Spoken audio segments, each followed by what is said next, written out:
राम राम राम हरे हरे हरे कृष्ण कृष्ण कृष्ण हरे हरे हरे राम राम राम हरे कृष्ण कृष्ण कृष्ण हरे हरे राम राम राम हरे हरे हरे कृष्ण कृष्ण कृष्ण हरे हरे हरे राम राम हरे हरे हरे कृष्ण कृष्ण कृष्ण हरे हरे गोवर्धन श्री नामदेव तुकाराम पंढरीनाथ भगवान की जय। स्वामी ज्ञानेश्वर महाराज की जय। जगद्गुरु तुकाराम महाराज संतन की जय।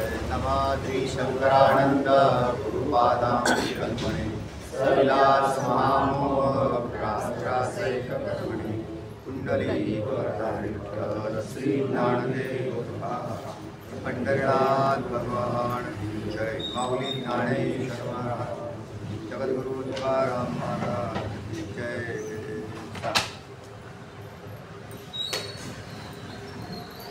नवीन दोन सांगतं का? तुझ्याकडे ग्रंथ नाही ना? ग्रंथ नाही ना? आळंदीला गेल्यावर कविता सांग. मागच्या श्लोकात सांगितलं होतं स्वतःचा नाश कोणालाच आवडत नाही. तर नास्तिकाविषयी वाद म्हणजे श्रुतीने त्याला दोष सांगितला. स्वतःचा नाश कोणालाच आवडत नाही. पंचकोशाचा निराश केल्यावर शून्य म्हणणं आहे आयुक्त आहे म्हणून सांगितलं. पंचकोशाचा निराश केल्यावर खाली शून्य राहतं असं म्हणणं चुकीचं आहे. पंचकोशाचा नाश कोणाला आवडत नाही म्हणण्यात नाहीतरी आत्ता बी सगळे जीव मी आहे या स्थितीमध्ये जगत राहतात. मृत्यूची कोणाला चिंता न वाटण्याचं कारण बी तेच आहे की मी आहेच आहे आणि आहेच आहे म्हणून कोणी सकाळी उठल्यावरती पहिल्यांदा म्हणलं की आज मी मरणार आहे का असं कोणीच म्हणत नाही. तर आज आपल्याला काय करायचं म्हणजे नवीन संकल्प चालू आहे आपल्याला. आता काय करायचं हा विचार आहे. मी मरणार आहे हा संकल्प कोणाचाच नाही म्हणून मी नाही असं कोणाला वाटत नाही. म्हणून पंचकोशाचा निराश केल्यानंतर खाली जे शेष आहे तर तो आत्माच आहे.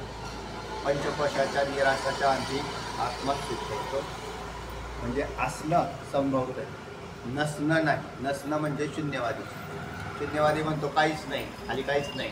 पंचकोशाचा निराश केल्यावर खाली काय राहिला? शून्य राहिलं असं शून्यवाद्याचं मत आहे. तर त्या मताचं खंडन झालं. पुढे श्लोक सांगतात असत ब्रह्मेति चेद्वेद स्वयमेव भवेत् सत् असो अतोऽस्य मां भूतवेद्यं स्वसत्वं त्यक्तुपेयताम्. असत ब्रह्मेति चेद्वेद स्वयमेव भवेत् असत अतस्य मा भूतवेद्यत्व स्वसत्वं त्यक्तुपेयताम् असा श्लोक आलता. काय म्हणताय सांग. ब्रह्म असं अविद्यमान आहे असं कोणी जर जाणलं तर तो तसाच होईल म्हणे. ब्रह्म असत इति वेद. वेद म्हणजे जाणणं. त्या ब्रह्माला असत म्हणून जो कोणी जाणतो इति वेद जाणतो तसा जाणतो. त्याच्या दृष्टीने स्वयं एव असत भवे तो स्वतः तसाच. जो जसा जाणतो याचं चिंतन आपण गेल्या वेळेस चांगलं केलं होतं. परत जाऊन मागं पाहून घे. ज्या वेळेला आपण जसं चिंतन करू तसा, कारण तुम्ही स्वतः सत्स्वरूप आहात आणि सत्स्वरूप असताना सत्स्वरूप न जाणणं हा दोष आहे. मग मी नाही असं जाणणं, असत स्वरूपाने जाणणं, तर मग नसलेला असलेला सुद्धा असत स्वरूपच होतो. कारण जो जाणतो तो सत्स्वरूपच जाणतो ना. का असताकडे हे जाणार आहे. असत कधी जाणत नाही, सतच जाणतो. आणि सत जर असत म्हणून जाणायला लागलं तर ते असतच होतं. म्हणून तुम्ही असत आहात असता तर पहिली गोष्ट तुम्हाला जाणणं संभवलं नसतं. तुम्ही जाणताय ना. जाणताय म्हणजे सत आहे. सत आहेत म्हणून जाणतात. असताला जाणणंच संभवत नाही. म्हणून ग्रंथाचं उदाहरण दिलं तुम्हाला की या ग्रंथात पुष्कळ ज्ञान आहे, म्हणून या ग्रंथाने काय जाणलं का? कारण त्याला जाणणं संभवत नाही. त्याच्यात लिखाण आलेलं आहे ते आमच्यासाठी आलेलं आहे, आपल्यासाठी आलेलं आहे, ग्रंथासाठी नाही आलेलं. ग्रंथासाठी नाही, आपल्यासाठी. म्हणून या ग्रंथाला नाहीतर सोपं काम झालं असतं ना. ग्रंथाचा जन्म घेतला असता आपण ग्रंथाचा जन्म घेतल्यावर तरी जाणू, कारण तुमच्यात असतपणा कधीच तयार होणार नाही. तुम्ही मूळचे कोण आहेत? म्हणून असत कधीच होणार नाही. म्हणून असताला जाणणं संभवत नाही, सतात जाणणं असतं. मी सत्स्वरूप आहे आणि म्हणून मी सताला सत म्हणून जाणू शकतो. आता मी सत्स्वरूप असताना असत कसं काय जाणेल? तर बुद्धीचा पराक्रम, त्या बुद्धीचं कौतुक म्हणायचं.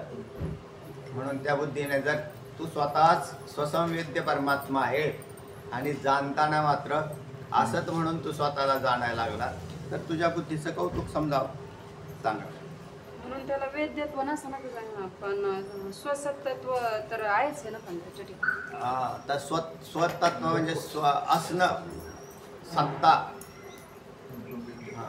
तत्ता, त्याच्यातलं अधिकरणत्व, सत्तेचं अधिकरण, जाणण्याचं अधिकरण म्हणजे ज्ञानाचं, हे सगळं कुठे मिळेल? तुम्हाला स्वरूपात मिळेल. आता तो जाणत नाही, तसा त्याच्याकडे वेद्यत्व कसं जाणवत नाही? आत्मा हा जाणत नाही, तर तो त्याचा अधिकरण आहे, जाणण्याचं अधिकरण आहे, म्हणजे स्वरूप आहे. आणि त्याच्या प्रकाशाने जाणणं संभवतं, कारण जाणण्यासाठी वृत्ती लागते आणि आत्मस्वरूपात वृत्तीचा अभाव आहे. आत्मस्वरूपात ज्ञान प्रकाश आहे. वृत्ती जड असल्याने ती स्वतः जाणत नाही, वृत्ती नाही जाणत. चैतन्याचा प्रकाश वृत्तीत आल्यावर जाणणं संभवतं आणि मग ती वृत्ती पुढे जाऊन मग काय जाणते? तर अज्ञान निवारक मानलेले. वृत्ती ही अज्ञान निवारक आहे, पण अज्ञान नष्ट करून त्या पदार्थाचं ज्ञान करून घेतो. लौकिकातलं ज्ञान ठीक आहे, पण आत्मस्वरूपाच्या ठिकाणी असणाऱ्या अज्ञानाचा नाश ज्या वृत्तीने केला, त्यावेळेला ती वृत्ती निर्वाहक होते, म्हणजे निघून जाते, स्वतःही निवृत्तही होऊन जाते. म्हणजे निवृत्त होण्यासाठी तिला अन्य आवश्यकता राहत नाही. मग त्यावेळेला तिथे जाणणं कसं संभवतं? तर दोन चैतन्यांचं एकत्र येणं हे जाणणं आहे. वृत्तीच्या मार्फत हा संबंध घडवला गेला. म्हणून वेद्यत्व आत्मेच्या ठिकाणी नाही, वेद्यत्व कुठे आलं? वृत्तीकडे आलं. आत्मा जाणत नाही, आत्म्याशिवाय जाणत नाही, पण आत्मा जाणत नाही, म्हणून त्याच्याकडे वेद्यत्व नाही. काय म्हणतात पुढं? भगवंताची प्रतिज्ञा आहे का? जो जो समाजा ज्या भावनेने मला भजत तसंच मी त्याला भगवंताची प्रतिज्ञा आहे, जो मला जसा भजेल. काय म्हटलंय? यम यम वापी स्मरण नाही, यो यो याम याम, यो यो याम याम श्रद्धया चितमिच्छति तस्य तस्यां चला श्रद्धा तामेव विदधाम्यहम्. यो यो याम याम तणुं भक्त.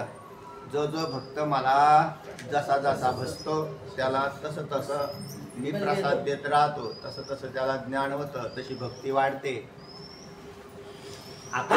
आपण जितकी श्रद्धा ठेवू तेवढी तुमची श्रद्धा अधिक बळकट होईल. जेवढा तुम्ही नास्तिक व्हाल तेवढा तुम्ही अधिक नास्तिक व्हाल. आपल्या नास्तिकतेला कारण आपलाच नास्तिकपणा कारण, तुमच्या आस्तिकतेला कारण तुमचा आस्तिकपणा कारण. तिला स्वयंप्रकाश आत्मा प्रत्येक जीवाच्या ठिकाणी काम करताना अशी भगवंताची प्रतिज्ञा म्हणतात की जो मला जसा भजेल, जया चित्ती जैसा भाव तया जवळी तैसा देव. तुकोबरायांनी हा भंगात आणलं त्याला. जया चित्ती जैसा भाव तया जवळी तैसा देव, अगदी समांतर. जसा जसा चित्तात भाव असेल तसा तुम्हाला फळ मिळेल. सांगा. मग काहीतरी उपनिषदात पण सांगितलंय का तो ब्रह्म असत असं मानतो तर तो स्वतःच असत असतो. हा, तो स्वतः असत असतो. जो ब्रह्म असत मानतो तो असत होतो. ब्रह्म सत मानलं तर सत होतो. म्हणजे तुमच्या मानण्यावर अवलंबून आहे का? तुमच्या मानण्यावर अवलंबून नसून याच्यातले वर्म असं आहे की तुम्ही सत्स्वरूप आहात. तुम्ही कसे आहात? सत्स्वरूप आहात. आणि तुम्ही सत्स्वरूप असता आहेत म्हणूनच तुमच्याकडे ज्ञान संभवतं. आणि त्या ज्ञानाच्या द्वारे तुम्ही स्वतःला असत जर म्हणत असतात तर तुम्ही असत झाले. त्याच ज्ञानाच्या द्वारे तुम्ही जर स्वरूप जाणलं तर तुम्ही सत होता. तुम्ही जर सत नसता आणि असत असता तर जाणणंच संभवलं नसतं. आणि मग असत आहे आणि सत आहे हा विषय राहिलाच कुठं असतो. तुम्ही स्वतः आहात म्हणून असत आणि सत हे संभवतं. कारण तुम्ही सत्स्वरूपच आहात. श्रुती गुरुवचन याच्यावर जर विश्वास नाही ठेवला तर अधोगतीला जातो. अधोगतीला जातं. मनुष्य म्हणून श्रुती आणि गुरुवचन यावर श्रद्धा न ठेवता जो स्वेच्छ कल्पना करतो. स्वेच्छ कल्पना करणारा एक वर्ग आहे आपल्यामध्ये. मनाने मला असं वाटतं सारखं चालू आहे त्याचं. जेव्हा त्या गुरूंच्यावरती विश्वास नाही आणि शास्त्रावर विश्वास नाही, देवावरती बी विश्वास नाही, स्वतःच संशोधन करतात. मनाची माळ आहे त्यांची. स्वतः संशोधन करायचं आणि त्याच्यावरती स्वतःचेच व्याख्यान. त्या व्याख्यानमालेमध्ये फार हसण्यासारखे विषय राहतात. पूर्वी ऐकायचं नाही कारण त्यावेळेला ते मोठं वाटत होतं. आमची व्याख्यानमाला चला कॉलेजमध्ये असताना तेव्हा हा विषय याच्यामध्ये. आणि मग त्याच्यामध्ये ऐकल्यावर तेव्हा किती भारी सांगतात बाबा हे. पण ना आता त्याचं हे लक्षात येऊन जातं की ते किती नाही किती वरचा विषय हा चालतायत. सामाजिक विषय असतो तर असू शकतो तो, ऐतिहासिक सामाजिक बाकीचे विषय. पण ते अध्यात्माच्या पुढे फारच थिट आहे. म्हणजे त्याच्यामधला आणि त्याच्यात मग चुकीचे सिद्धांत येतात. कारण त्यांना अध्यात्म ज्याला ज्ञात नाही ना तो कधी चुकीचा सांगू शकतो. आणि मग त्याच्या दृष्टीने देवाविषयी केलेल्या कल्पना सुद्धा, कारण त्याच्या कल्पनाच असतात त्या चुकीच्या असतात. शास्त्राविषयी सुद्धा त्याला विशेष ज्ञान नाही राहत. कोणी बाकीच्या अन्य वेगवेगळी शास्त्र आहेत त्या शास्त्राचा अध्ययन करता झाला म्हणजे त्याला अध्यात्मशास्त्र येतात.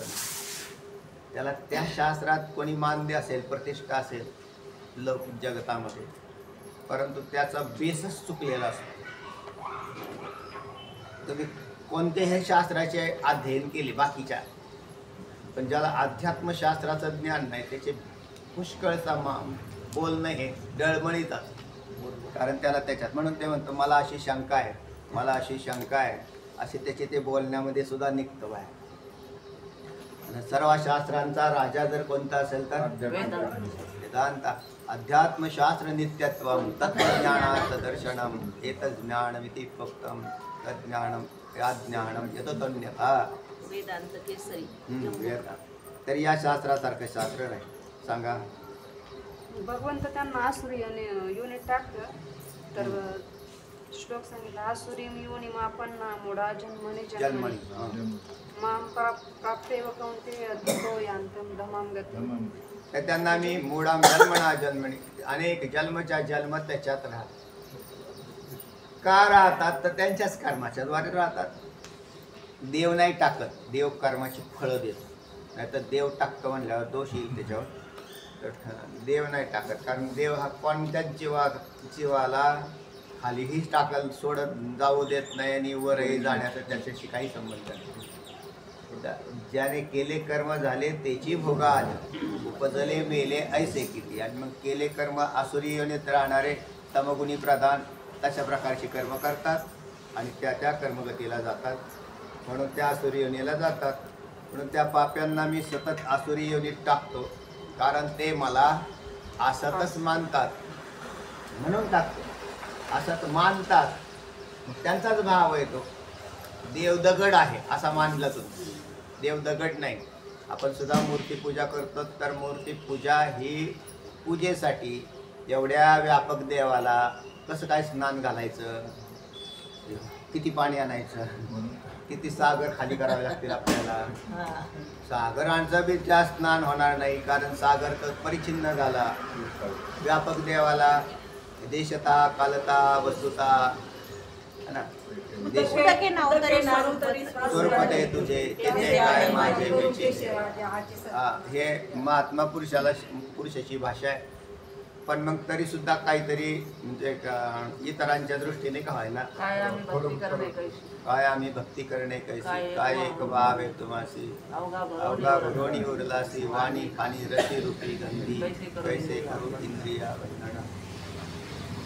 तर तेव्हा अशा प्रकाराने व्यापकाला देशतः व्यापक म्हणजे देशाने व्यापक, कालाने नित्य आणि वस्तूने अद्वय स्वरूप असणारा जो देव. देशाने व्यापक, कालाने नित्य आणि वस्तूने अद्वय असं म्हटलेलं आहे. देशतः कालतः वस्तुतः, मर्यादाच नाही, कालाची नाही, वस्तूची नाही, देशाची नाही. तर अशा मग त्याच्यासाठी त्याला आपण मूर्तीमध्ये आणलेला आहे. मूर्तीत आणला तरी आमचा भाव तसाच आहे की तो तसा आहे. पण तो जर व्यापक असेल, अवघे ब्रह्मरूप रिता नाही ठाव, प्रतिमा तो देव कैसा नाही तुकोबराय म्हणतात. मग आम्ही जी प्रतिमा पूजतो ती काय देव नाही का, है ना. अवघे ब्रह्मरूप रिता नाही ठाव, रिता ठाव नाही. मग ते म्हणले मूर्तीपूजा करू नका, म्हणले मग मूर्तीत नाही का, रिता नाही ठाव, मूर्तीत नाही का, मूर्तीमध्ये आहे. म्हणून मूर्तीतही आहे आणि व्यापकही आहे, असा दोन्ही प्रकारचा भाव आपला असला पाहिजे. असा नाही की तो नुसता मूर्तीच आहे. तर हे अज्ञान हे मूढ माणसाचं लक्षण आहे की तो मूर्तीतच आहे. नाही, तो सर्वत्र आहे. आणि सर्वत्र आहे असा भाव झाला की मग जे जे दृष्टी दिसे ते पूजा ध्यान जपत याची नाही. हे शब्द प्रमाण पाठ करून नाही जमत. अंगी उतरलं ना की मग त्याला तसा भाव येतो. अंगी उतरल्यानंतर त्याच्याकडून होणारी क्रिया आणि अंगी न उतरता होणारी क्रिया याच्यात भेद आहे. तर त्याला असं आहे, भुकेलेला मनुष्य आणि तृप्त झालेला मनुष्य हे कळतात. त्याच्या आचरणातून, राहण्यातून, वागण्यातून, बोलण्यातून हे सगळा भाग प्रतीतीला येत राहत. संत महात्म्य असेच राहत त्याला, कारण सर्वत्र सर्वाभूती देव आहे अशा प्रकारचा त्यांचा भाव तयार झाल्यावर त्यांचा एका ठिकाणी परिच्छिन्न असा देव नाही राहतात. आणि हेच विशेषत्व आहे. पण खरं तर असं बरं का, नुसता ब्रह्मसाक्षात्कारात अद्वैत साक्षात्कार सांगितलेला आहे. मी ब्रह्म आहे असं नाही, सर्वम खल्विदम ब्रह्म हा आत्मसाक्षात्कार व्हावा. सर्व अद्वैत साक्षात्कार सांगितले. मी ब्रह्म आहे तर हे परिचिन्न झाला, म्हणजे तुझं ब्रह्म अर्धवटच सर्वच ब्रह्म आहे. भेदभाव सहज त्या अशा प्रकारची व्यापक बुद्धी या चिंतनाने तयार कोणाला होईल तर मग तुम्हालाच होईल ना. मला का होईल तर तुम्ही व्यापक आहात. म्हणून मी जर स्वतःच असत असतो तर मला सत स्वरूप बुद्धी झालीच नसती. पहिली गोष्ट, मी सत आणि असताचं पृथक्करणच केलं नसतं. पृथक्करण करण्यासाठी जो विवेक लागतो तो आत्मप्रकाशानेच तयार झालेला आहे. म्हणून पाप्यांना मूढ जन्म आसुरी योनीत देव नाही घालत तर हेच जातात. आणि कोणी उद्धाराला जातो तर तोच जातो, कारण तो स्वतःला सत समजतो. तो उद्धाराला जातो. आणि जो स्वतःला असत समजतो तो अधोगतीला जातो. तुम्ही पापी आहेत का असं तुम्हाला म्हटलं मी आता. हो, तुम्ही पापी आहेत का, याचं काय उत्तर आहे? तुम्ही पापी आहात का? पण तुम्ही पुण्यवंत आहात. पापी नाही, पापी म्हणजे तुम्ही पुण्यवंत आहात. पुण्यवंत आहात का तुम्ही? पुण्यवंत आहे ना? आहे. आणि पापी मग काय पुण्यवंत आहे म्हणल्यावर पापी आहेत असं?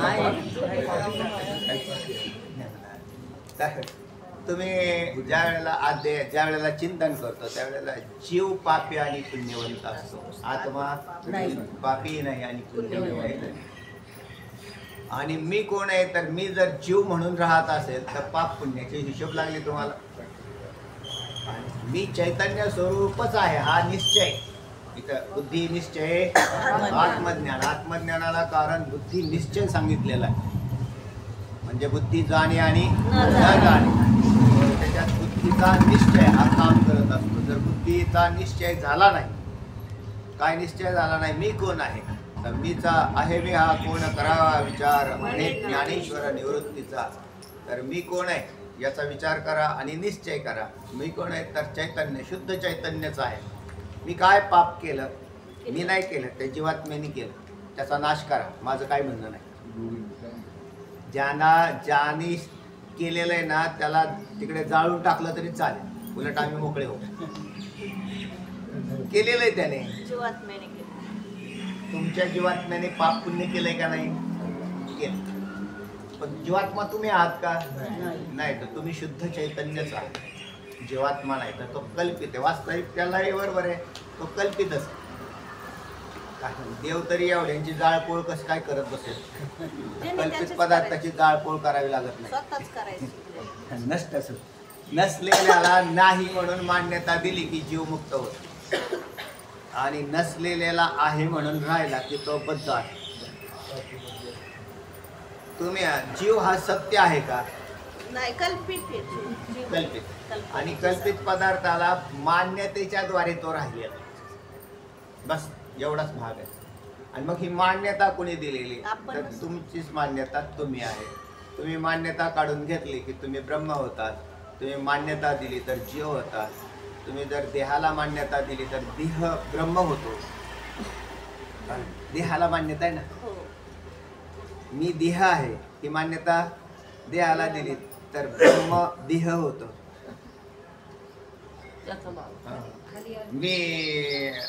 मी आनंद कोश, आनंदमय कोश आहे ही मान्यता दिली तर तुम्ही आनंदमय कोश होताल.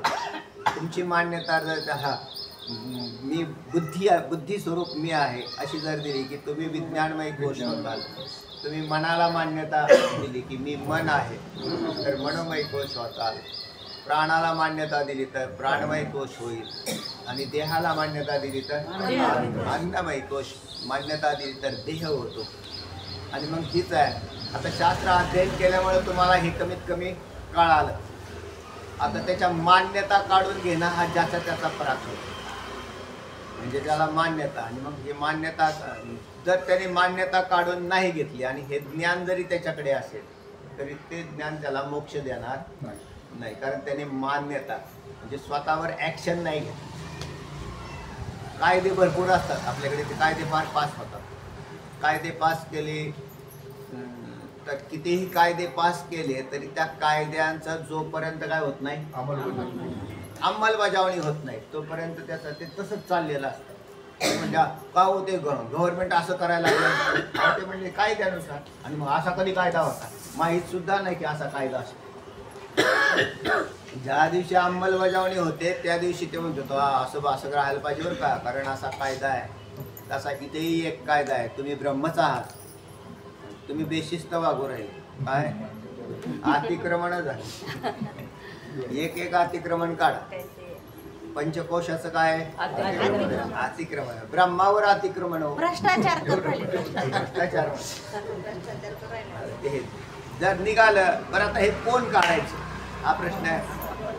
तर बाकीच्या ना गुरुजी फक्त मदतनीस आहे, किंवा तुम्हाला सांगितलं की असं असं आहे झालेलं आहे बरं का, असं झालेलं आहे बरं का, पण तो त्याला जर प्रतिसादच देत नसेल तर तो तसाच जीव राहतो.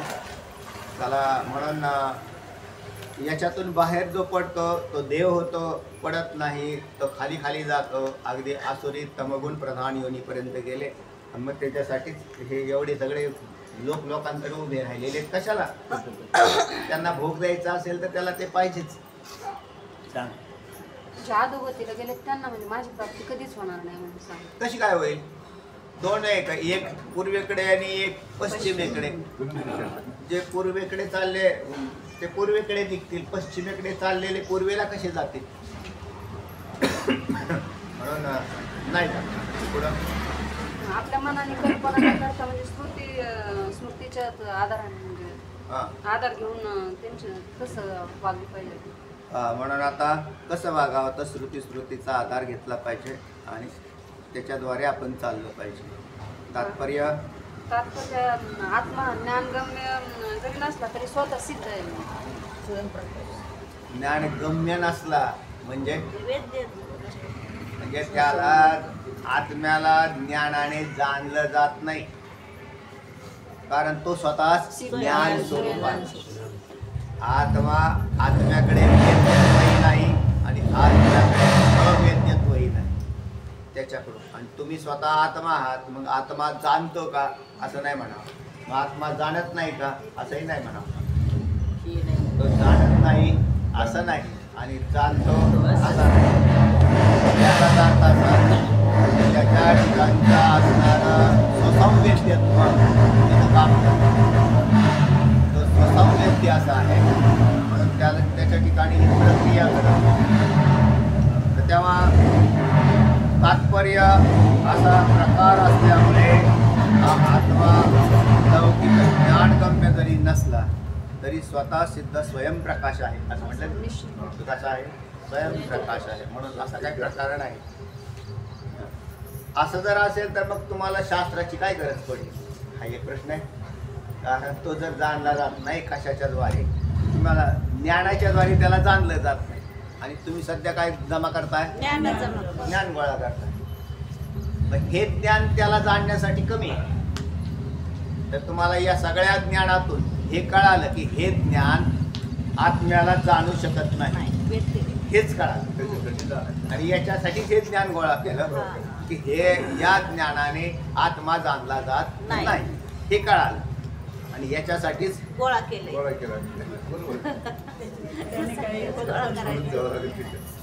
हा म्हणूनच आहे त्या अंतिमच्या ज्या वेळेला ज्ञानाचा विषय निघतो त्यावेळेला ज्ञान हे आत्म्याला जाणण्यासाठी नसून अज्ञान निवृत्तीसाठी आहे. अवघीच्या शास्त्रे अविद्या विनाशाची पात्रे वाचोनी न होती स्वतंत्रे आत्मबोधी. तर त्या शास्त्राने अज्ञान घालवलं, शास्त्रज्ञानाने अज्ञान गेलं, आत्म्याला नाही दाखवलं. आणि आत्म्याला मग अज्ञान किती घनदाट आहे. तर अज्ञान दाट आहे म्हणूनच ज्ञानाची किती गरज लागते. तर ते ज्ञान कोणी म्हटलं मग आम्हाला काही ज्ञान गोळा करायची गरज नाही, कारण त्या ज्ञानाने तर आत्म्याला जाणलं जात नाही.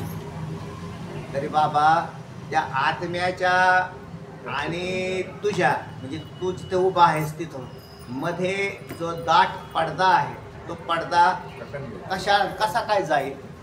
तर तो पडदा घालवण्यासाठी मात्र ब्रह्मविद्या लागते. म्हणून ब्रह्मविद्या म्हणजेच ज्ञान, तत्वज्ञान याचा उपयोग आहे. म्हणून ज्ञाने विनयके उपाय करते जितुके तिही कुंभिसी अधिके रुके. ज्ञानाशिवाय जेवढे उपाय केले जातील, कारण की ते वास्तव काय आहे, अज्ञान निवृत्ती केल्यावर जीवमुक्त होतो, तोपर्यंत होणार नाही ही वास्तवता आहे. मग उपाय कोणते करावेत तर तेच तुम्हाला भूक लागलेली आहे आणि भूक लागलेली आहे म्हणून ते म्हणजे आता भूक लागलेली आहे काय करावं म्हणून मी काय केला उपाय, भांडीच घासायला बसले. भांडी घासायला बसले तर चांगली गोष्ट आहे, कारण तुम्हाला पुढे स्वयंपाक करण्यासाठी त्याचा उपयोग होईल. म्हणजे पहिल्यांदा कर्माचा उपयोग होईल का नाही. नंतर ते म्हटले मला भूक लागलेली आहे म्हणून दळायलाच बसले. आता नाही दळत कोणी पीठ डायरेक्ट आणतात. मग ते म्हणले भूक लागलेली आहे दळता का हो. तर त्या भूक लागण्याच्या ते भुकेच्या निवृत्तीत त्या दळण्याचा उपयोग आहे, पण परंपरेने आहे. आणि दळण्याला पीठ घेतल्यावर प्रत्यक्ष भाकरी समोर दिसली. आता भूक लागलेली आहे त्याच्यात भाकरी खात आहे तर हे काय साक्षात्कार साक्षात्कारण. तसं कर्म, उपासना आणि ज्ञान ही कामं करतात. कर्म, उपासना आणि ज्ञान ही अशा प्रकारची कामं करत राहतात. कर्माचं काम मोक्ष देण्यात नाही असं नाही, पण कर्माने मोक्ष होत नाही. उपासनेचं काम मोक्ष देण्यात नाही असं नाही, पण म्हणजे उपासना मोक्ष देते, पण उपासनेने मोक्ष होणार नाही. मग साक्षात्कारणत्व केवळ ब्रह्मज्ञानाकडे जातं. आता ब्रह्मज्ञानाने मोक्ष होतं असं नाही, पण ब्रह्मज्ञानाशिवाय होत नाही. कारण आत्मा काय म्हटलं तिथं, ज्ञानगम्य जरी नसला म्हणजे त्याला ज्ञानाला विषय नाही होत. शून्य नाही. हा, पण त्याच्याशिवाय नाही. म्हणजे जेवढे उपाय केलेले ते अविद्या नाशासाठी करावे लागतात म्हणतात.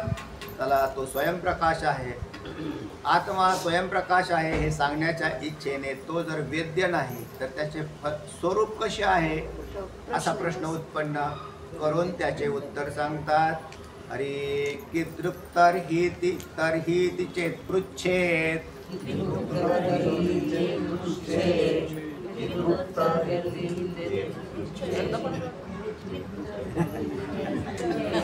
नाही अवघड श्लोक आहे उच्चारायला, त्यामुळे परत ऐका आता.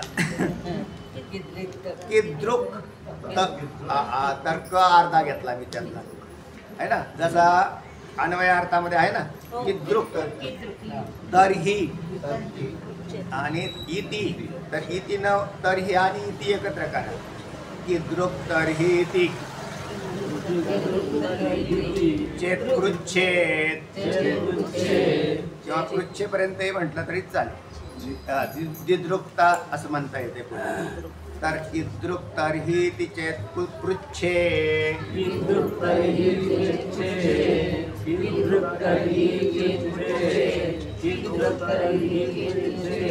दिदृक्ता नास्ति तत्र हि.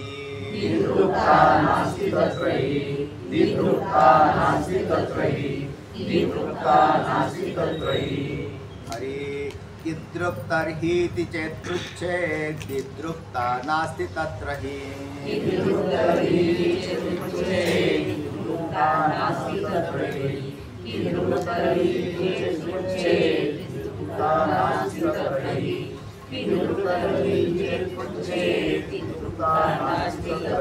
यदनीदृक्ता दृक्च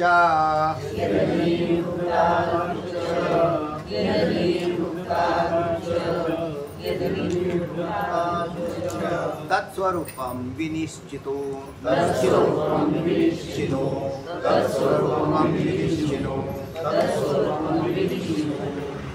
अरे यदनीदृक्ता दृक्च तत्स्वरूपं विनिश्चिनो.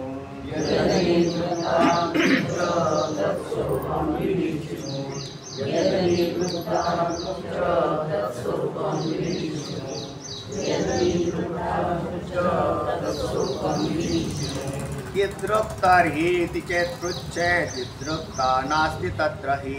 यदनीदृक्ता दृश्च तत्स्वरूपं विनिश्चिनो.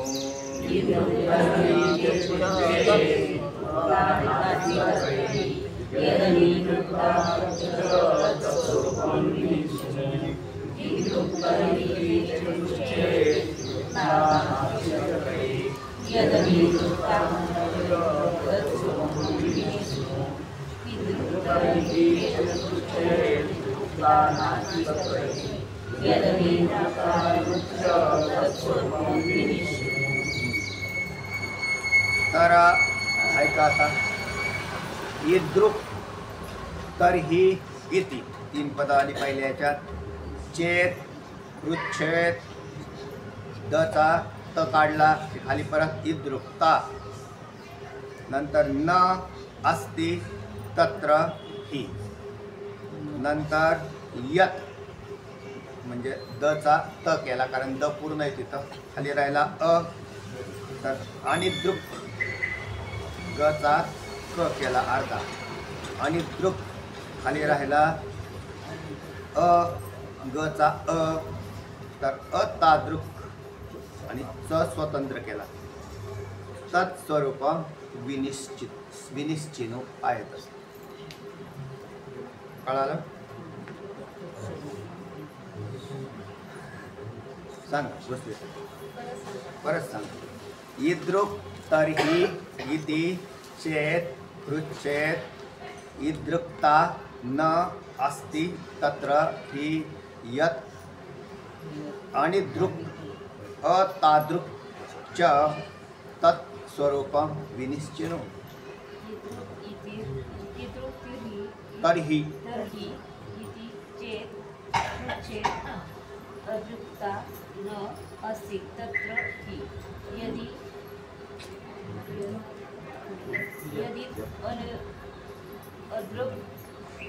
यत् अदृक् अनिद्रुक्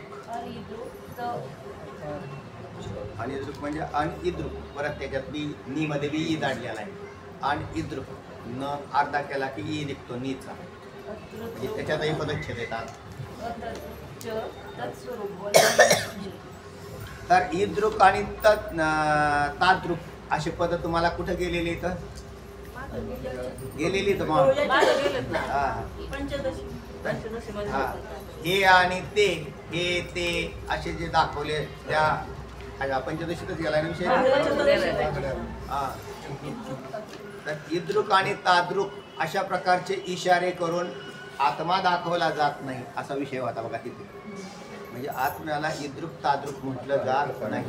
आता तर कुठतरी गेलाय बा मागच्या माग कुठतरी गेलाय, पाहून घ्या नंतर घरी गेल्या. तेव्हा इद्रुक तरीही इतिचे पृच्छेत चेत. मग काय म्हणताल म्हणजे विचाराल. पृच्छेत म्हणजे विचाराल. काय विचाराल की ते इद्रुक तरीही म्हणजे कशा प्रकारचं इतिचेत त्या आत्म्याचं स्वरूप कशा प्रकारचं आहे असे तुम्ही पृच्छेत विचाराल. आत्म्याचं स्वरूप कसं आहे ते आम्हाला सांगा असं म्हणत असतात म्हणून विचारा. तर इद्रुक्ता नास्ती ही तत्र तर तेव्हा त्या इद्रुक्ता म्हणजे इद्रुक म्हणजे अशा प्रकारचं आहे. ताद्रुक म्हणजे तशा प्रकारचं आहे. इद्रुक पदाचा अर्थ काय अशा प्रकारचं आहे. असं असं असं असं इद्रुक. ताद्रुक तसं तसं तसं तसं आपण ना आपल्या बोलण्यामध्ये हा असं असं आहे. का हो तुम्ही लग्नाला जाऊन आले मग कसं कसं झालं कसं कसं असं त्याच्यामध्ये शब्द वापरतो आपण. असं असं झालं बरं का ती असं असं म्हणजे तसं झालं म्हणायचं तिथं. हो हो तसं झालं. तसं या आत्म्याच्या बाबतीत तुम्ही सांगा आम्हाला की आत्मा कसा कसा आहे त्याच्याविषयी काय स्टोरी सांगा एखादी राजा राणीची.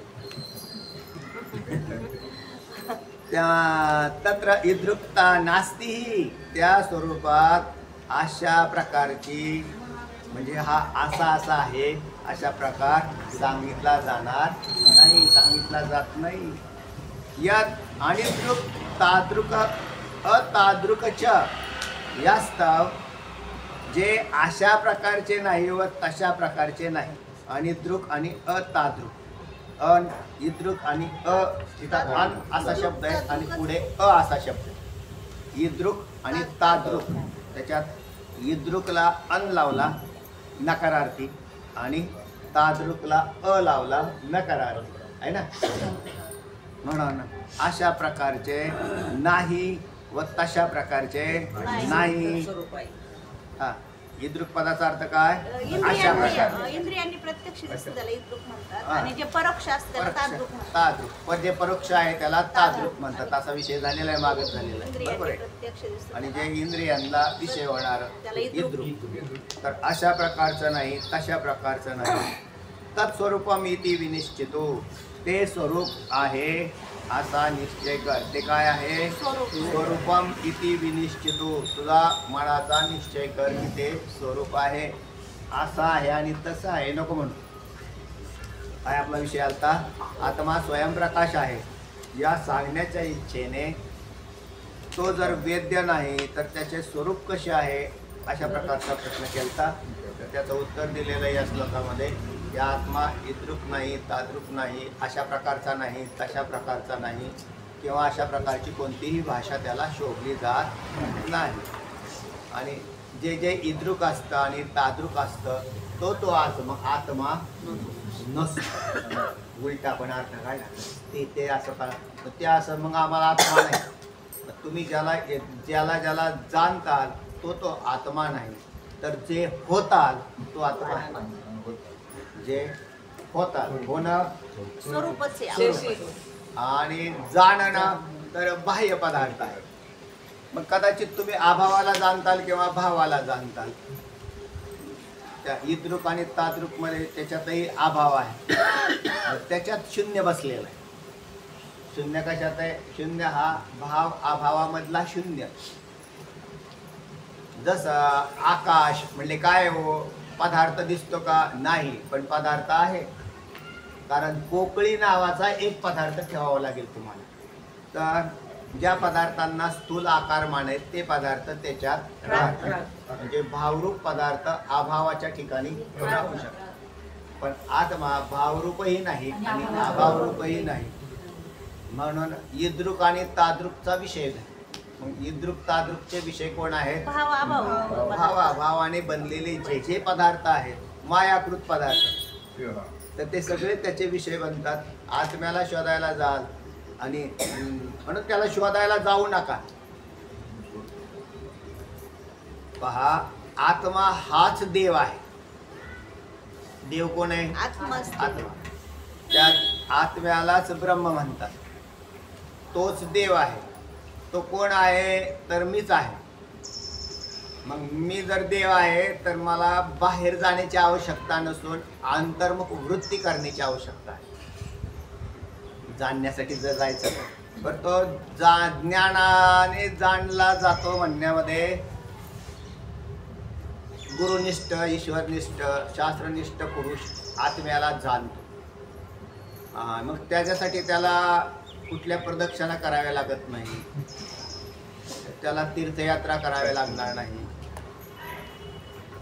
याच्यापेक्षा अन्य जेवढी साधन आहेत, बाह्य साधनं, याने त्याचं ज्ञान नाही होणार. मग वृत्ती ज्ञानदेव म्हणे भजा आत्मदेवा, अखंडित सेवा करा त्याची. निर्जीवा दगडाची काय करशी सेवा, तो तुझा निदैवा देईल काय. आता तिथे ही भाषा वेगळ्या आहेत बरं का, अशा प्रत्येक ठिकाणी वापरलेल्या भाषा वेगळ्या असतात. तर त्या तुम्ही म्हटले आत्ताच मूर्तीपूजा करा म्हटले आणि तुम्ही परत म्हणायला लागले. तर याचं कारण आहे, मी तुम्हाला आत्मदर्शनासाठी मूर्तीपूजेचं सुरुवात आहे. आणि ज्या वेळेला नंतर तेच साधू संत तुम्हाला सर्वत्र देव पाहायला शिकवतात, त्यावेळेला त्याच्या दृष्टीने मूर्तीत देव नाही असं नाही, पण मूर्तीतच देव आहे असं नाही. असे हा सारा काय आहे? तुमच्या बुद्धीवरती तुम्ही जेवढे नष्ट करताल, अज्ञान नष्ट करताल, तसा देव प्रगट होईल. अज्ञान जर गाढ असेल तर त्याचा देवही तसाच असतो. आणि अज्ञान काल परवा म्हटलं तुम्हाला की ते विरल होत चालतं. अभ्यास करून अज्ञान काय होतं? विरळ. कपडे वापरून जीर्ण होतात. तसं अज्ञान सुद्धा, त्याला दररोज छंद आपला त्याला त्याच्या नायनाट करायचा. म्हणून देव प्रत्यक्षच आहे, देव प्रगट नाही करायचा, अज्ञान घालवायचं. म्हणून अज्ञान घालवण्यासाठी अभ्यास करायचा. ते म्हणजे काय होईल? असं काय नाही. साधारण डाग जर असतील कपड्याचे तर तुमच्या साबणाने जात नाही. कसलाही साबण लावला त्याला काय नाही, ते म्हणजे डाग उलट काळे ढक्क दिसायला लागले अजून. आणि अज्ञानरूपी डाग तर हा अनादिकालापासून, त्याच्यामध्येच आम्ही इतके तरबेज झालेलो आहे. तर कारण मनबुद्धी चित्त अहंकार त्याचेच वापरलेले आणि त्यांचाच वापर त्यांच्यावर प्रहार करण्यासाठी केलेला आहे. ज्या मनाच्या आश्रयाने तुम्ही राहता त्याच मनाचा तुम्हाला नाश करायचा. आणि ते मन तुमच्या माझा आपला नाश व्हावा असं चिंतन करेल का? सांभाळ करत. म्हणून आपला नाश आपल्याकडून संभवत नाही. मग तो गुरुवाक्याच्या द्वारे संभवतो आणि पुण्यवंताला संभवतो. निष्काम पुण्य जमा झाले की तो संभवतो. कारण तुम्ही तुमचा नाश करा असं तुम्हाला सांगितलं ते म्हणलं की हे तर उलटं काम झालं. आम्ही तर आमची प्रकृती सुधारण्यासाठी आलो. तुम्ही तुमचा नाश करा म्हणताय. तर नाश याचा अर्थ असा आहे आत्म्याचा नाश नाही होत. मी कोण आहे तर चैतन्य स्वरूप आत्मा आहे. मग नाश कशाचा होईल? अविद्येचा होईल.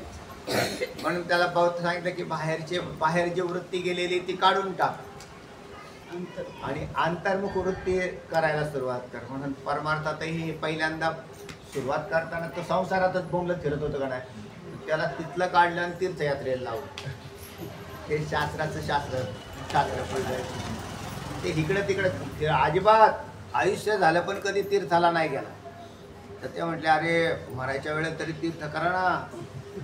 म्हणून त्याला कुठं काढलं लावलं त्याला तीर्थयात्रेला लावलं. तर हे शास्त्राने चांगलंच केलं कारण ह्याने घर सोडलंच नसतं. पैसा दमडीच खर्च करत नाही.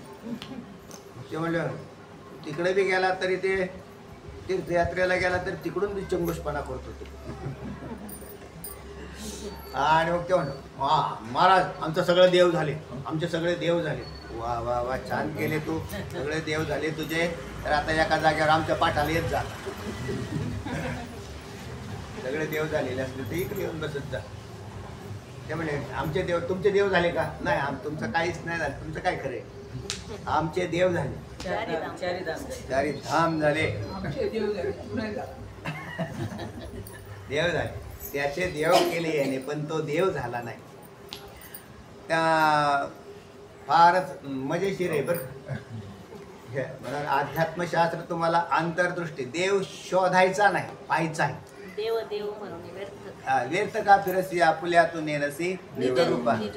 देव देव म्हणून व्यर्थ का फिरतो तू? आपल्या स्वरूपाला जा. कळालं गाडगेत नाही. पण आता ते चालू आहे तर ते चालूच राहील. त्याला काही अडचण नाही. याचं कारण जोपर्यंत बुद्धीतला भ्रम जात नाही. माणसं देवाला जातात म्हणजे मौज करायलाच जातात. खरी गोष्ट अशी की काय फार मोठे देवावर फार प्रेम आहे तिथे गेले घडले त्याच्यासाठी असं बी काय. शिवाय बहुतांशी जे बहिर्मुख असतात ना आमचे वारकरी तरी कमीत कमी हरिपाठ म्हणत जातात. गाडीत बसल्यावर मोकळे नाही बसत. पण त्या हरिपाठ तिथं जर ते दुसरे बसलेले असतील ना ते म्हणतात काय वटवट लावली. कारण त्यांना ते हरिपाठ आणि टाळ वाजवायचं म्हणले की डोक्यात ते बाहेरचा निसर्ग पाहावा. टेप लावा म्हणजे. तर अशा प्रकारे सारा म्हणत तुम्हीच देव आहात पण मी देव आहे याच्यामध्ये अज्ञान आहे. आणि ते अज्ञान नाश करण्यासाठी मग कर्म उपासना आणि तत्वज्ञानाचा वापर केला. जे तत्वज्ञानाचे अभ्यासक आहेत त्यांच्या दृष्टीने खालची साधनं संपलेली असतात. त्यांनी करूच नाही. विचारसागरात तर स्पष्ट म्हटलं जो श्रवण करतो ना त्याने ह्या बाकी भानगडीत पडायचं नाही. कितीही मंद असेल आणि श्रवणात प्रवृत्ती झाली नाही त्याने श्रवणच करायचं. ते म्हणजे मग आमचं पुण्य तुम्हाला ह्याच्यातून इतकं पुण्य मिळतं ना की त्या देवदेव करून तुमच्या 1000 तीर्थयात्रा बरोबर एक पाठ. किती? 1000 तीर्थयात्रा टाकल्या. 1000 तीर्थयात्रेचा खर्च सांगा. तुम्हाला पाठाला काय खर्च आहे का? काय खर्च नाही. तरी सुद्धा बुद्धी काम करत नाही. कारण त्याला ते मागची सवय पडलेली की असं एका जागेवर बसून कुठं देव भेटतो का? देव कुठं आहे म्हणजे चला इकडे जाऊ तिकडे जाऊ. उत्तर भारत मध्य भारत आणखीन कुठला भारत. तुम्हीच राम आहात. तुम्ही राम आहात. तुम्ही कृष्ण आहात. तुम्ही विठ्ठल आहात. पण मी विठ्ठल आहे हे मला लोकांनी सांगून नाही कळणार. मला विठ्ठल व्हावं लागेल. तर त्या ऐका काय म्हणतात. आत्मा स्वप्रकाश आहे हे सांगण्याच्या इच्छेने तो जर व्यक्त नाही तर त्याचे स्वरूप कसे आहे असा प्रश्न उत्पन्न करून त्याचे उत्तर देतात. ठीक आहे. श्लोक सांगितलाय की दृप्तहिती चेत पृच्छे दिदृप्ता नास्ति तत्रहि यत् निदृप्ता दृक्ष तत्स्वरूपं विनिच्छिनु. तुमचा तर पाठ झाला. बरोबर सांगितलं उच्चार. अन्वयाचं सांगितलंय हा. इद्रुप तर्हि इति पृच्छेदचे. तर मग ते स्वरूप कशा प्रकारचे आहे म्हणून विचाराल तर कशा प्रकारचे आहे म्हणून विचाराल तर कशा प्रकारचं आहे, आत्मा कशा प्रकारचा आहे, तर हे आजपर्यंत कोणी सांगितलं आणि पुढेही सांगणार नाही. कारण तो इद्रुपता अशा प्रकारचा आहे आणि तशा प्रकारचा आहे असा जर सांगत असेल, किंवा का हो आम्ही ब्रह्म पाहिलं असा जर कोण म्हणत असेल, तर त्यांनी ब्रह्म नाही पाहिलं, यांनी भूताड पाहिलेलं असलं पाहिजे. ब्रह्म पाहण्याचा विषय नाही, आत्मा पाहण्याचा विषय नाही. नाही नाही, आम्ही साक्षात्कारी आहोत असा म्हणणारा सुद्धा अज्ञानाचा साक्षात्कार घेऊन बसलेला असतो. मी साक्षात्कारी आहे. आणि तू कशात साक्षात्कारी आहे? आणि देवाची माझ्यावर कृपा आहे, आणि तुझ्यावर देवाची कृपा आहे असा म्हणणारा देवापासून दूर असतो. कारण तो द्वैतात आहे.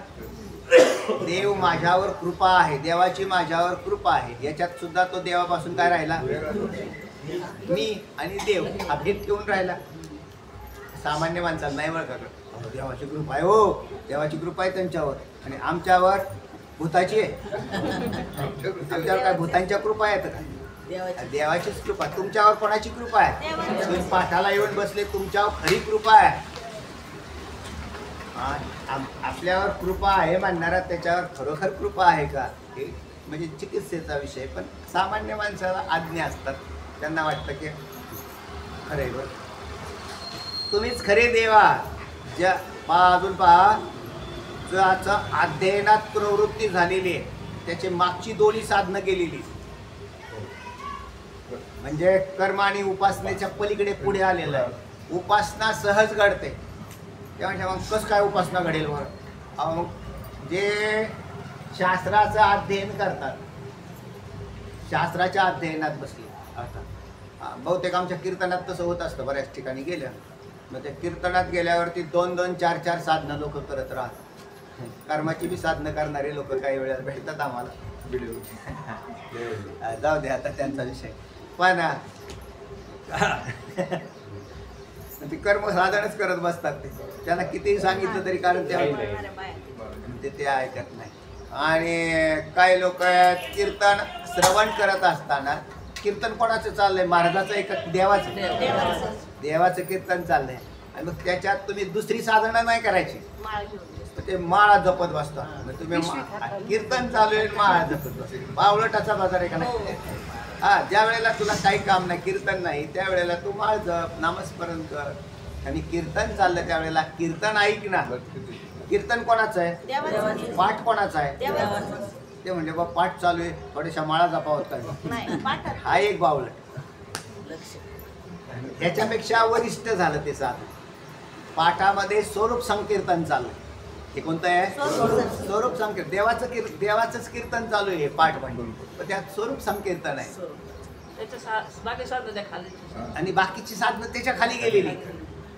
म्हणून आपल्याला कनिष्ठ आणि वरिष्ठ हा भाव, ते पहा दोघंही काम करतात. एक शिपाई असतो आणि एक कलेक्टर असतो. दोघा कलेक्टरला तर उलट काम जास्त, पळवापळीची कामं त्या शिपायाला.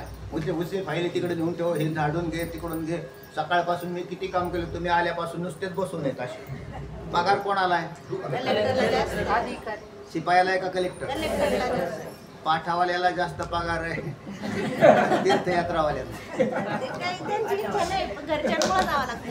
नाही नाही जायला घरच्यांसाठी पण काही गोष्टी करावे लागतात. काही गोष्टी आणि घरच्यांसाठीच करा, तुमच्यासाठी घरच्यांनी जायचंच म्हणलं काय करता येईल. पण तुम्हाला यातलं अंतर कळायला पाहिजे. करायला काय मी बी जाणार तिथे. वारीला जात नाही का आपण? वारीला आणि निघालो पंढरपूरला. ते म्हणजे काय महाराज सांगून गेले पळून तिकडे. हे जाणं तर संभवनीय आहे, पण कळाल्यानंतर म्हणजे वर्म कळायला पाहिजे त्यातलं. नाही तर वर्म न कळता आंधळेपणाने हळदी कुंकू वाद बसले तर मग मात्र घोटाळा आहे. हा, नुसतंच वा पण काय चाललंय, कशावर कोण वाहत आहे, वाहू नका असं नाही, आणि वाद बसा असंही नाही. वाचा. तत्र इतरुक्ता नास्तीहि हा. या स्वरूपात अशा प्रकारचे अशी प्रकारता नाही. बरोबर. कशामध्ये प्रकारता नाही? स्वरूपामध्ये. आत्म्याच्या स्वरूपात प्रकारता नाही. असा असा आहे ना असा असा आहे तर तो नक्की आत्मा नाही. ईदृक्ता तादृक्ता हे संभवत नाही. चला पुढे. जर अनिद्रुक अतादृक्च यास्तव जे अशा प्रकारचे नाही व तशा प्रकारचेही नाही तत्स्वरूपम इति विनिश्चिनो ते स्वरूप आहे असा निश्चय कर. विनिश्चिनो तू तुझा निश्चय कर की असं आहे तसं आहे असं नाही. तर बराचसा विषय सांगितला तुम्हाला की आपल्याला जेवढं करायचं ते अज्ञान नाशासाठी करावं लागतं. चला. अरे शिष्या प्रकार सांगितलाय. अरे शिष्या किंवा हे वाद्या अविद्य असूनही विद्यमान असणे जे ब्रह्म. वाद्या म्हणजे वाद घालतात. वाद घालत असेल तर वाद्या आणि सद्भाव असेल सद्गुरूंच्या विषयी सद्भाव असेल तर शिष्य. तर हे दोन्ही बी आहे. तुमचंच मन कधी शिष्य असतं आणि कधी वादही घालतं. शंका आलं की म्हणून ते वाद्या बी बनतं आणि शिष्य शिष्य बी बनतं. अवेद्य असूनही विद्यमान असे जे ब्रह्म ते कोणत्या प्रकारचे आहे असे जर विचारशील तर प्रकार असा त्याच्या ठिकाणी मुळीच नाही. कशा प्रकारचा आहे तर प्रकारच नाही हे त्याचं उत्तर. त्याचं काय आहे? आपल्याला का हो तुम्ही आता भाजी केली हो कशी झाली म्हणजे थोडी तिखटच झाली हो म्हणजे तिखट झाली अशा प्रकारची आहे. भाजी केली हो कशी झाली म्हणजे आळणीच झाली हो म्हणजे अशा प्रकारची आहे. असं वर्णन झालं का नाही त्या भाजीचं? अशा फारच सुंदर भाजी झाली बा अशा प्रकारची आहे. कशी सुंदर म्हणजे ज्या आवडणारी अशी झाली अशा प्रकारची झाली. तर हे पदार्थ वर्णन. आत्मा कसा आहे ते म्हणजे आहे ना सच्चिदानंद स्वरूप आहे. गप्प बसा. तसंही नाही म्हणायचं. त्याला सत म्हणू नका, त्याला चित म्हणू नका, त्याला आनंद म्हणू नका. म्हणजे ते इद्रुकही नाही ताद्रुकही नाही म्हणजे अशा प्रकारचे आणि तशा प्रकारचे पण नाही. हा तर त्याला तर मग सच्चिदानंद हे वर्णन केलंय ना. नाही असताच्या व्यावृत्तीसाठी. तर ते असं मागच आता याच्यातच गेलं ना वृत्ती प्रभाकर मध्ये गेला. असताची व्यावृत्ती जडाचे समाप्ती चिद्रूप आहे आणि दुःखाचे समाप्ती सर्वनाशे उरले ते सुख असे. माऊली म्हणतात तसं. तर दुःखात म्हणून दुःख आत्मा असंच जड दुःख रूप नाही. मग सच्चिदानंद आहे का तर सच्चिदानंद आहे. सच्चिदानंद आणि असंच जड दुःख रूप याच्या पलीकडे त्याचं स्वरूप आहे. म्हणून त्याला नाम रूप संबंध जाती क्रिया आणि भेद याच्याद्वारे दाखवला जात नाही. या काही गोष्टींच्या पलीकडे काय उभी आहे? नामरूप संबंध जाती क्रिया भेद आकाराशीचा प्रवाद वस्तूशी नाही. ऐका पाठ काढ घेत आहे पाठ आहे पाठ करा. कारण त्याच्यामध्ये हा विषय दिलेला आहे. नाम रूप संबंध जाती क्रिया आणि भेद याच्याद्वारे जे पदार्थ दाखवले जातात ते आत्मा नसतात. स्वरूपमेव सत्वम नको धर्म नभस्त्ववत् मदन्यशतून जाती रिष्यते. तर त्या ठिकाणी हा धर्म नाही जातीही नाही. जाती सत्व धर्म हा त्याचा धर्म आहे. हे लागू होत नाही त्याच्या ठिकाणी. तर म्हणून स्वयंप्रकाशित असा पदार्थ त्याचं वर्णन केलेलं नाही. चला. जर जे प्रत्यक्षासारखेही नाही हा. व अप्रत्यक्षासारखेही नाही ते स्वरूप. जे प्रत्यक्षासारखे नाही व अप्रत्यक्षासारखेही नाही. मग ते आत्मा प्रत्यक्ष आहे का अप्रत्यक्ष आहे तर दोन्हीही नाही. कारण त्याला प्रत्यक्ष म्हणा तर तो आपण प्रत्यक्ष ज्याला म्हणतो अक्ष म्हणजे इंद्रिय आणि इंद्रिय प्रति अक्ष हा प्रत्यक्ष हा. तर इंद्रियांचा विषयच नाही मग त्याला प्रत्यक्ष काय म्हणावं? मग प्रत्यक्ष नाही म्हणा तर तो नाही असं नाही तर तो आहेच आहे. पण दाखवता येत नाही सांगता येत नाही. जे पदार्थ दाखवता सांगता येतात तर ते आत्मा नसतात. मग जे दाखवता सांगता नाही येत तो आत्मा असतो. पण स्वरूपामध्ये मात्र त्याचं अस्तित्व तसंच आहे. तो आत्मा आहे. त्याच्यामुळे काय होईल, जीवदशेचा नाश त्याच वेळेला होतो. जोपर्यंत तुम्ही तिकडे जात नाही तोपर्यंत होणार नाही. तोपर्यंत जीवदशेमध्ये म्हणजे तो या शरीरातल्या कुठल्या तरी कोशामध्ये अडकलेला आहे. एकदम वरच्या कोशात तरी बसलेला आहे देहाच्या. हा देहरूपी कोश आहे. हा प्रतिबंध म्हणून आपला विषय चाललेला आहे तो पंचकोश विवेक. हे प्रकरण कोणतं चाललंय? पंचकोश विवेक. याच्यातून बाहेर जा.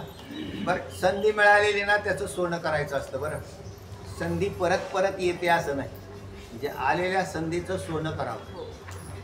आणि आपल्या जीवनातला सगळ्यात मौल्यवान आणि किमती वेळ कोणता असेल तर अध्ययन आणि चिंतनाचा आहे. अति म्हणजे तुम्ही तो वेळ अति पुण्यवंत म्हणून त्याचा त्या ठिकाणी खर्च केला. बाकी सगळा वेळ फालतोय. प्रपंचात किती उठाठेवी करत बसा, काही नाही त्याचं काय. त्याला काय स्वारस्य आहे त्याच्यामध्ये? काहीच नाही. ते केवळ जगणं आहे देहाचं. चला ऐका. तेच आत्मतत्व व तेच ब्रह्म आहे असे निश्चयपूर्वक जाण. निश्चयपूर्वक जाण.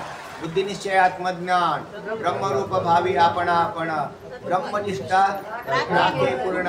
तत्परायण अहर्निशी तत्परायण अहर्निशी. तद्बुद्धय तदात्मान तन्निष्ठस्तत्परायण. गच्छन्त पुनरावृत्ती ज्ञान निर्दोष कल्मषः. भगवद्गीता सांगते आपल्याला की तच्चिंतन किंवा दुसरीकडे म्हटलेलं आहे. याच्यामध्ये बी आलेलं आहे. बृहदारण्यात आलं. पंचदशीमध्ये श्लोक आला आहे. तच्चिंतनम तेच करावं, दुसरं काही नाही. चला. श्रुती स्मृती गुरुवचन इत्यादिकांवरून त्याचे लक्षण समजून घेऊन एकांतात बसून तू जर विचार करशील. आता पहा, समजून कोणाकडून घ्यायचं? श्रुती स्मृती गुरुवचन इत्यादीवरून त्याचे लक्षण समजून घ्यायचं आहे ना. पाठ तुम्ही ज्या वेळेला चिंतन कराल त्यावेळेला पाठ नाही. तुम्ही एकांतात बसले. लोकांच्यात बसायचंच नाही. ज्याला मुक्त व्हायचंय ना ते लोकांच्यात नाही बसावं. याला मुक्त व्हायचं नसेल तर मग टोळक्यात जाऊन बसावं. टोळक्यात कोणी बसावं? मुक्त नाही व्हायचं. बरं, तुम्हाला आता टोळकत आपली ही बी टोळीच आहे की. पण ही टोळी चिंतनाची टोळी. म्हणजे याच्यात काय झालं पाहिजे? चिंतन. मग ते चिंतन कोणतं झालं पाहिजे? शास्त्र शुद्ध चिंतन. त्याच्यातही असं आहे. नाहीतर त्याच्यात म्हणजे हे चिंतनातले फरक आहेत. कितीतरी खालून वर आलेले. अद्वैतातलं चिंतन भिन्न आहे ते. म्हणून अद्वैत चिंतन केलेलं आहे. हे अद्वैताचं चिंतन, अद्वैताचं तत्वज्ञान हेच मोक्ष देणार आहे. तर तेव्हा असं चिंतन करावं, फायदेशीर होऊन जाणार आहे. सांगा वाचा. हे म्हटलं की श्रुती स्मृती गुरुवचन यांचं समजून घ्यावं आणि एकांतात बसून काय केलं पाहिजे? चिंतन. कारण एकांतात नाही बसला ना तर बुद्धिवृत्ती एकतर आमची बहिर्मुख अगोदरच आहे. तिला अंतर्मुख कसं काय करायचं? म्हणून एकांतात बसल्याशिवाय पर्यायच नाही. म्हणून जीवनाचा काही कालावधी तरी एकांतात घालवा. आणि नाहीतरी मरताना एकटंच मरणार आहे का? सगळ्यांना घेऊन जायचंय? नाही. तिथं कोणी नाही. त्यांच्याकडे पाहायचं सुद्धा नाही मरताना. सगळे आपले आणि मग एवढे सगळे आमच्यावर प्रेम करणारे काही नाही. ते तुमच्या कामाचे नाही. कारण ते तुमच्यापासून फार अंतरावर आहेत. त्यांची शरीर वेगळी, त्यांचे जीव वेगळे, त्यांचं पाप पुण्य वेगळं, सगळंच वेगळं आहे त्यांचं. आपला त्यांच्याशी काडीचा संबंध नाही. आपला संबंध आपल्याशी. तुमचं पाप पुण्य, तुमचं पुण्य, तुमची बुद्धी याचा संबंध आहे. म्हणून मृत्यू काळात यांचा उपयोग नाही. हे जीवन काळात कळावं. आपलं सध्या जीवन कालावधी या काळात हे कळावं. नाही तर ते म्हणते थांबा आम्ही नंतर पाहू. नंतर नाही, आत्ता. आणि मग असं चिंतन. मग आता काय अडचण नाही. बरं, प्रत्येक जीव हा त्याच्या कर्मगतीवर आधारित आहे. तो माझ्या पुण्यावर नाही किंवा आणखीन कोणाच्या नाही. तर त्याची प्रत्येकाची कर्मगती आहे. आसनात भले त्यांचे कसे का आसनात त्यांचं ते पाहतील. पुढे जन्म घ्यायचे असतील तर घेतील. केव्हा मुक्त होतील तेव्हा होतील. कारण ते तसे ब्रह्म आहेतच. ते त्यांच्याविषयी आपल्याला दया यायची काही कारण नाही. कारण ते कोण आहेत? ब्रह्मच आहे. फक्त ते मागं पुढे कोणीतरी मुक्त होत राहते. आणि मग त्याच्याशिवाय पर्यायच नाही. असं नाही की म्हणजे आम्ही नाही येणार, आम्ही नाही ब्रह्मस्वरूपात जाणार. त्याच्याशिवाय पर्याय दुसरा काय पर्याय आहे त्या? चला वाचा. श्रुती स्मृती गुरुवचन इत्यादिकांवरून त्याचे लक्षण समजून घेऊन एकांतात बसून तू जर विचार करशील तर तुलाही त्याचा सहज निश्चय करता येईल. आता इथं सहज हा शब्द वापरला बरं का त्यांनी. असे विशेषण नाही टाकत कधी. सहज असतं, सहज होतं, होऊ शकतं, पण एकांतात बसणाराला सहज आहे आणि लोकांच्यात बसणाराला अवघड आहे. तुम्ही जर लोकांच्यात बसून म्हणून अभ्यास करायची बी एक वेळ आहे. अभ्यास झाल्यानंतर तुमच्या अभ्यासाची एक स्वतंत्र वेळ. तुमचा अभ्यास म्हणजे मनन, निधिध्यासन आणि तत्व पदार्थ शोधन हे तुमचं आहे. आणि आता मी आपल्याकडे चालू इथे श्रवण चालू. याच्यातही थोडंफार मनन घेतो आपण किंवा झालेल्याचा अनुवाद हा मनन आहे. त्याच्या पुढची 2 साधनं आहेत आणखी, निधिध्यासन आणि तत्व. म्हणजे तुमची तुम्ही करायची. आणि जर नाही केली, श्रवणात टंगळमंगळ करत असेल निधिध्यासन आणि तत्व पदार्थ करतो मी असं म्हणणं असंभव गोष्ट आहे. कारण त्याचं श्रवणच नाही नीट, त्याचं पुढचे काय होणार आहे. म्हणून बिलकुल श्रवणाला राऊत साहेबांसारखे काय होते श्रवण आहे. मला कौतुक वाटतं. बरं इथले माणसं का राहते उशिरा येतात, ते सगळ्याच्या आधी येऊन बसतात, एकही पाठ बुडवत नाहीत. किती वर्ष झाले? 7-8 वर्ष झाले. काय मलाच भीती वाटते ती येताना. पाऊस असला तरी येतात. काय म्हणजे अशी अवस्था आहे ना. तर याला म्हणायचं आणि ही कृपा होते. मग त्या व्यक्तीवर त्याला कृपा होण्याला कारणीभूत गुरूंच्या चित्तात जर दया उत्पन्न झाली शिष्याविषयी तर त्याला कृपा होतं. त्याला कृपा. कारण काय म्हणजे चिकाटीने अशा पद्धतीने आली तर त्याच्यात अजिबात केली पाहिजे. ताईचं बी पाठ चांगली चालू. बरं चिकाटीने राहिली भाऊ. हा ना, ते पहा ना लांबून येतात का नाही. आपली इथली माणसं आहेत ती काय करतात, झोपतात. जास्त फुकट भेटले ना मला. नाही चांगले चिकाटी. आणि त्याच्यात काही का होईना वैराग्य असल्याशिवाय टिकत नाही. वैराग्य ज्यांना जमत नाही ना ते वैराग्याचा अभाव असं समजून घ्या. चित्तात अविवेक आणि वैराग्य नसणं हे त्याला कारणीभूत. चला आता येथे पुन्हा अशा चमत्कारिक शब्दांचा उपयोग का केला ते सांगतो. हा. ते स्वरूप एखाद्या प्रत्यक्ष पदार्थाच्या दृष्टांताने अशा प्रकारचे आहे असे जर म्हणावे तर ते त्या स्वरूपाने वेद्य म्हणजे जाणण्यास योग्य होऊ लागेल. बरोबर. पण ते वस्तुतः अवेद्य आहे. बाहेरची जड पदार्थाची ज्ञान फार लवकर होतात आपल्याला. घट आहे, पट आहे, आमक आहे, टमक. एखाद्या इंजिनची माहिती नाही तुम्हाला, खोला तुम्ही तिथे एखादा गायडन्स असेल, गायडन्स करणारा हे असा पार्ट असा बसलाय तो पार्ट कर. त्याच्यामध्ये लय वेगवेगळी व्हरायटी राहते. ती एकदा कळालं त्याचं फंक्शन कसं चालतं ते ज्ञान आत्मसात व्हायला काही अडचण नाही. कारण त्याच्यामध्ये यद्रुपता ताद्रुपता आहे ना. आता आत्म्याच्या बाबतीत अवघड असं झालं की त्याला सांगितलं आजपर्यंत कोणी सांगितलं नाही. म्हणजे जेवढ्या शास्त्रात जेवढे आतापर्यंत शिष्य आणि गुरु होऊन गेले, वेदामध्ये सुद्धा कितीतरी वेदात कथा आहेत गुरु शिष्यांच्या, त्या कुठल्याच कथेत ब्रह्माचं स्वरूप आलेलं नाही. वेदामध्येच नाही आलं. पण नाही आलं वेदामध्ये ब्रह्माचं स्वरूप असं आहे असं नाही, असं नाही असं आहे. आणि तो तसा नाही, आत्मा असा नाही. त्याच्यात कथा आल्या. म्हणजे ज्या वेळेला खासच विचारलं प्रभू रामचंद्रांनी वशिष्ठ मुनींना विचारलं का हो सांगा ना. आता आज म्हणले खासच सांगतो आणि समाधी लावून घेतली. समाधीमध्ये गेली, खासच सांगितलं. याचाच अर्थ असा आहे की अशा प्रकारचे तशा प्रकारचे नाही सांगता येत. बरे एखाद्या अप्रत्यक्ष पदार्थाच्या दृष्टांताने हे तशा प्रकारचे आहे असे म्हणावे तर ते सर्वदा परोक्षच असल्यामुळे साक्षात्काराला अयोग्य आहे असे म्हणाल. बरोबर आहे. तशा प्रकारचे आहे असे म्हणावे तर ते सर्वदा परोक्षच असल्यामुळे म्हणजे सर्वदा परोक्षच आहे. सर्वदा परोक्ष म्हणजे इंद्रियांचा विषय नाही, ते दूरत्वात आहे असं म्हटलं. सांख्यशास्त्रकाराने काही कारणं दिलेली तर की पदार्थ असताना त्याचं ज्ञान का होत नाही तर अतिसामिप्यात म्हणून त्याचं ज्ञान नाही. अतिसाम्य नाही का? अतिसामिप्यात, अतिदूरत्वात, इंद्रिय घातात, मनचंचलत्वात, अभिभवात, समानाविहारत्वात, अजून व्यवधानात. बरोबर. तर हे 8 कारणांचं तिथं प्रतिपादन केलंय. आणि त्याचा स्वतंत्र विषय आहे. पण म्हणून ते परोक्ष म्हणायचं का अपरोक्ष म्हणायचं? तर परोक्ष आणि अपरोक्षाच्या पलीकडे म्हणायचं. पुढे पण ते तर स्वसंवेद्य म्हणजे सुखाप्रमाणे साक्षात अनुभवाला येणारे आहे. यास्तव तर अनुभव मात्र येतो त्याचा. असं आहे तसं आहे सांगता येत नाही, पण त्याचा अनुभव येतो.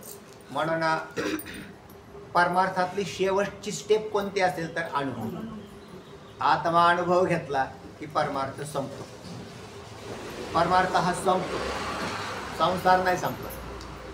कारण संसार जीव करत राहिला एकामागे एक. पुन्हा मानवी शरीरं घेतली, त्याच्यात परत पाप पुण्य तयार केलं, परत पुढच्या योनीला गेला, परत योनीमध्ये पुन्हा मानवी शरीर आली, त्याच्यात मानवी शरीरात परत पाप पुण्य केलं, चालूच राहिलं. म्हणून संसार जो कधी संपत नाही त्याला संसार म्हणावं, आणि जो संपतो त्याला परमार्थ म्हणावं. पण संपण्यासारखा परमार्थ करावा. लोक त्याच्यातही संसाराचा सारखाच करतात. म्हणजे परमार्थ चालू आहे तोही संसारासारखा चालू आहे. मग तुम्हाला अजून वेळ लागेल. संपेल एक दिवस, पण वेळ लागेल. चला. यास्तव हे दोष घालविण्याकरिता त्याचे अनिद्रुक तादृक्ष असे प्रतिपादन केले आहे. बरोबर आहे. अनिद्रुक व अतादृक या शब्दांचा अर्थ स्वतः सांगून त्याच्या अवाच्यत्वाचे उपपादन करतात. परत म्हणजे प्रतिपादन करतात. ते नंतर पाहू. कुंडलिक वरदा विठ्ठल श्री ज्ञानदेव तुकाराम पंढरीनाथ भगवान की जय.